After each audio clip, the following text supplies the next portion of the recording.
up, everybody? Welcome to week 30 right here on the 52 Horrific Weeks in 1981 series. I am your host, Mood616, and thank you once again for joining me here. Alrighty, so, like I did all the other weeks, put the remaining films that I have into the randomizer, press random, and bam, horrible. A official video nasty in the UK. This was actually on the banned list, one of the 39 banned films, and I believe that this one has never actually had an uncut release in the UK to this day. So I guess it still remains banned. I don't know. Yeah, so this movie Horrible is also known as Absurd in the UK. It goes by various names: Anthropophagus 2, the Grim Reaper 2. There's a couple other names that it goes by also. So yeah, this one's got multiple names. Directed by Joe D'Amato, starring George Eastman, of course, from Anthropophagus 2. Anthropophagus, I didn't mean to say 2, but Anthropophagus. And this movie was actually written by George Eastman too. So getting into the plot of this one, it starts out with a priest chasing after a man, and as the man tries to escape, he runs into this fence, so he decides to climb it, and it doesn't really work out too well for him. He falls off the fence and impales himself. So he gets rushed to the hospital, where the doctors are just baffled, because he totally survives it, but not only survives the impaling, his wounds seem to have regenerated themselves, and he really doesn't even have any marks on him. So they are completely baffled.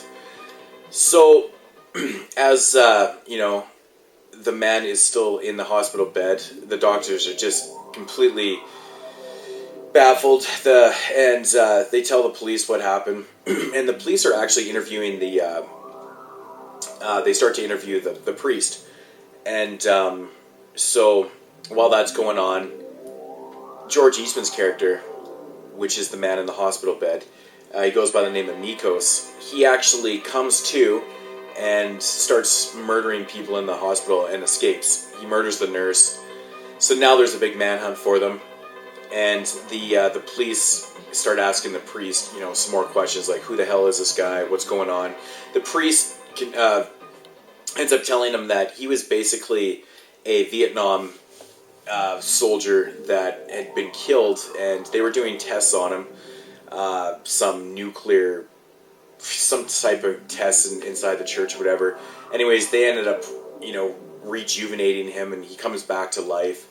And what had happened was, somehow in their experiments it went wrong, and they created this ultra cell fixing, I don't know, they don't really know what exactly it is, but basically it's where his blood can coagulate really fast, and his cells can regenerate themselves, and he can heal really quickly. So what it turns, basically what they created was an unstoppable person, except for you can kill him by, severing the brain. So theoretically, it's kind of like he's a zombie, but they never say the word zombie in this movie. It's interesting.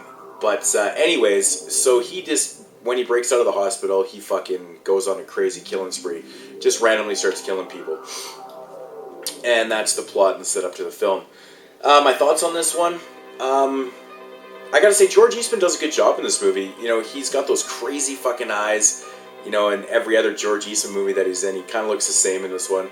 He doesn't have any dialogue. He's just basically kind of like this, in a way, like a zombie. He doesn't say anything, but he doesn't look like a zombie. He just looks completely human, like I said, because he can regenerate himself.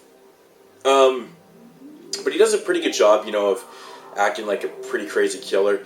Now, the most memorable thing about this movie is the kills themselves. When he kills the first nurse, that's a pretty cool death. Then there's another one with a bandsaw. And yeah, I mean, the body count's not overly high in this movie, but the kills are all memorable.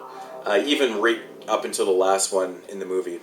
But that's really about the best thing about this one. It runs about 93 minutes. It does seem to go by pretty quick for some weird reason, because it does seem to drag in a lot of parts. It's really weird. I don't know why it goes by so quick, but it's not overly that intense or crazy. It doesn't really have the greatest atmosphere. Joe D'Amato's done better films. Beyond the Darkness is just such a better film than this one. But, you know, for what it is, it's not so bad. You know, it's a very kind of typical slasher film. You know, there's not really a whole lot to say about this one. You know, like I said, the kills are the most memorable thing about this. Yeah, I mean, what else to say about this one? I mean, I guess I can kind of see why it was, you know, put on the ban list. Some of the kills are pretty damn graphic, pretty bloody, but there's not a lot of them. It's not overly that violent. Like I said, there's maybe 5 or 6 really good kills in this movie, and that's really about it, but I don't know. It's decent. If I had to rate this one, I'd probably give it maybe a 5.5 out of maybe 6. You know, I'd give it as high as a 6 just because, like I said, the kills are the best thing. They're so memorable. There's a good one with a pickaxe, and yeah, I mean, there's not really a whole lot to say about this one. It's a very simple slasher with a premise that's kind of weird because I don't know. He's not a zombie, but he is. You know, I guess I don't know. But yeah, anyways, I'll leave it there. I'm just kind of rambling on. Joe D'Amato's horrible, also known as absurd.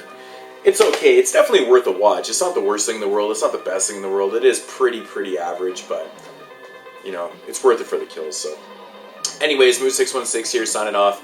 Week 30, I'll be back next week with a film that I don't know what it is. So, peace out, homies.